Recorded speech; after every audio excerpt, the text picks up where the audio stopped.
Hey you guys, it's Dani. Today, I want to open something with you guys that I didn't even know existed. Didn't even know it existed until earlier this week. And that is the Arcana of Astrology by Claire Goodchild.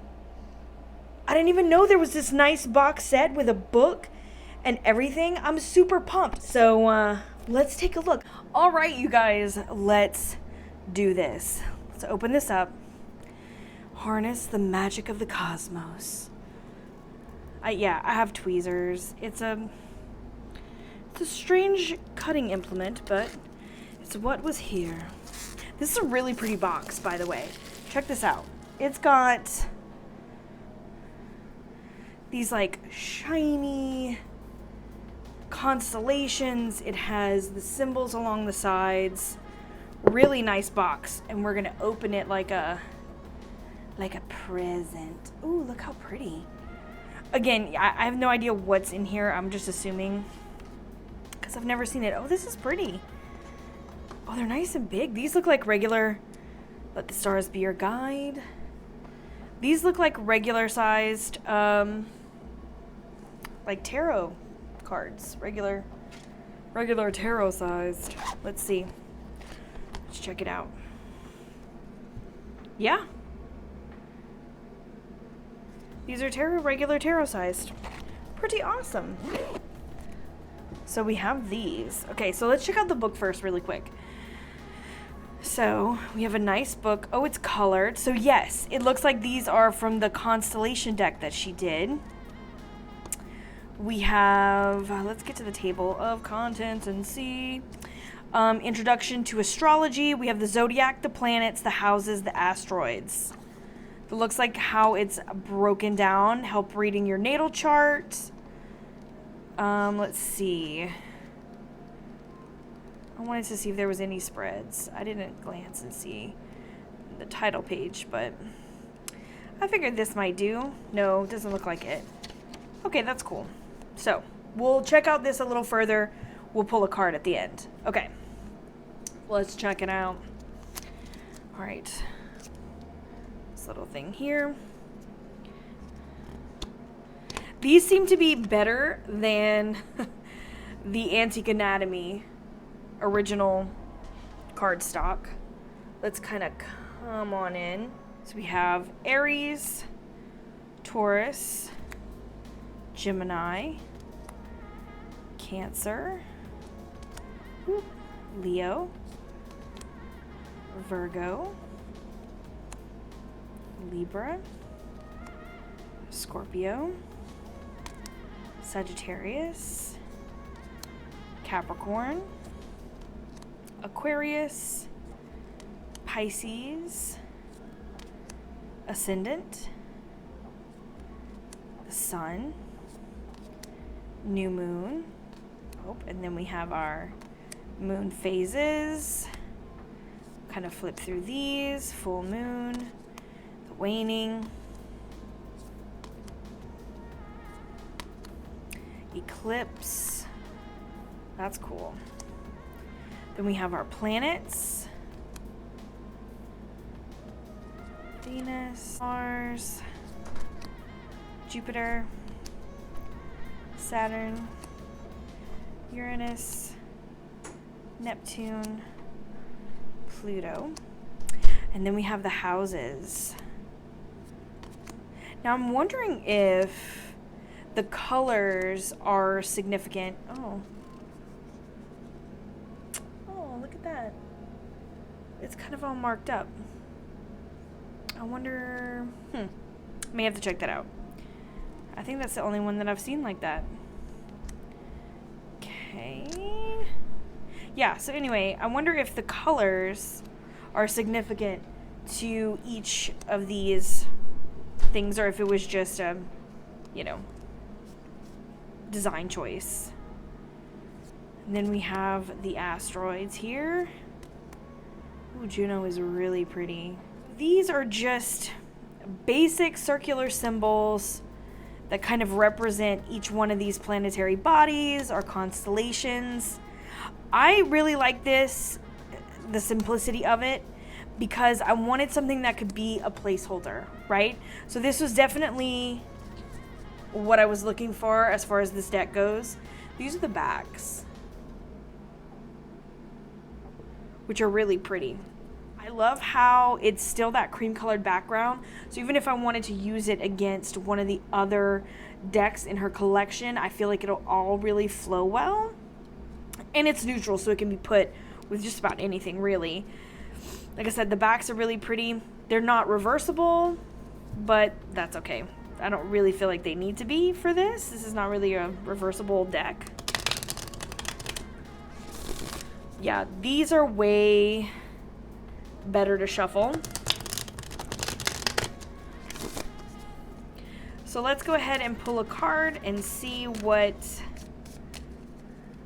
we say about this. Oh, we have Juno and the lunar eclipse. We'll just pull it because they both wanted to come out. All right.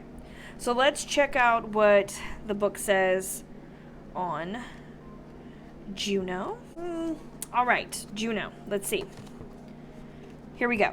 So Juno, partner. We have the glyph, which is also on the card. Symbols are peacocks, cows, crowns, lily, and pomegranates. So you can definitely see a peacock vibe. At least I can. We have keywords here at the bottom. Commitment, trust, equality, support, cooperation, infidelity, possessiveness, jealousy, imbalance, and oppression.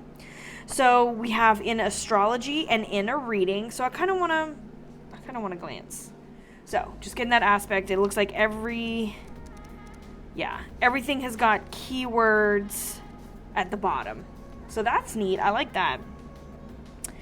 So let's check out what Juno says in astrology. So it says, after being forced to marry Jupiter, Juno discovered he wasn't such a great husband, and he would often be unfaithful. As a way to deal with this, she focused all of her energy into fixing their relationship. When that failed to work, she began punishing everyone but him in a misguided attempt to right his wrongs against her. Fortunately, times have changed, and the idea that only acceptable partnerships are heterosexual or ones where men own their wives is outdated. Altering these beliefs is where Juno shines in astrology. Her purpose is to find balance and equality so that we don't end up in unfair situations. Her energy and placement in our chart allows us to decide what our ideal relationship looks and feels like, how we act when that relationship is meeting our emotional needs, and how we act when it is not. Not only does she point to our relationship bonds, she also shows us what we bring to the table as a partner. When Juno is in a harmonious aspect, planet, sign, or house, she feels supported and devoted.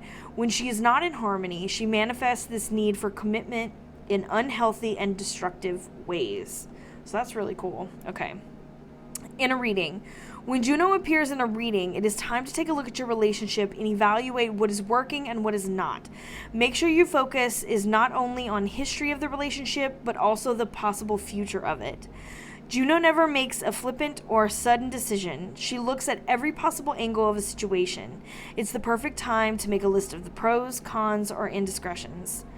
Is your partner meeting your needs? Are you meeting their needs? If your partner strives for stability and you want excitement, how are you going to balance these desires? If you are not partnered up, this is a great time to do some self-reflection on what you bring to the table, the boundaries you want to set, or even if you want to be in a romantic relationship at all. So that's got some really cool kind of story aspect in a way, kind of some background on what it's named after. Some really good stuff in readings. Let's see. Let's find... Okay. The lunar eclipse. So let's check this out. This is the illuminator. The keyword is reveal. In a reading, the lunar eclipse occurs when the moon moves behind the earth and ends up in its shadow. It may seem strange that something in shadow can be known as the illuminator, but that is because this event only takes place during a full moon. A lunar eclipse carries the same message as a regular full moon, but intensified. Truths that we may not be ready to see are going to come to light. So this is definitely like shining a light on the dark side kind of vibe for me.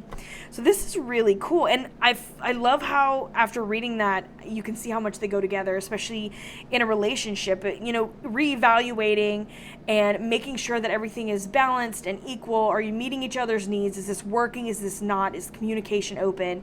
And then it's like bringing these things to light, like maybe having to have a hard look at what's going on in your relationship and really kind of picking it apart and making sure that this is something that you want to continue doing, right? So I love it. I love the book that goes so in depth in this. So I think this is going to be really helpful, especially with the keywords. Now, I kind of wish the keywords were on it because they're so good, but I feel like that's not a hindrance, right? Because especially if, I don't know, in my opinion, my way that I'm going to be using it, I don't think it's such a bad thing because I can pull one of those cards before I start, read about it, kind of soak it in. What are these main keywords? And kind of use it as a signifier card, right? Or as a kind of energy to go around. Or, like I said earlier, literally like picking, I want to do a reading with Aquarius, right? And kind of read about it, set it up, kind of go from there. What are these keywords? Keep those in mind as I'm reading. How do they relate back to this sign, to this, placement, I guess. So I think that these will be really, really awesome. They shuffle well, not bad at all. They're very almost cardboardy, but like not in a bad way. They're definitely stronger than the Antique Anatomy. I would say they're very similar to the Oracle of Oddities. If you have those, they're very similar to that. Maybe need to edge these in like a linen type finish. Yes. So anyway, you guys, that is the Arcana of Astrology. I hope you guys enjoyed this little walkthrough and unboxing of the Arcana of Astrology. Do you have this? Do you like this? Let me know what you think. Do you have any recommendations on astrology books or decks or anything that maybe you would recommend someone who is not brand new but newer to astrology? What do you recommend? Let me know. Pop your comments down below, and if you're looking for me, all my links are in the description below. You can find my Instagrams, my Etsy, my 3 Fat Readers, how to book a reading with me. All that good stuff is down below. And I will talk to you guys very soon. I'm sending you all my love. Mwah. Later, Gators.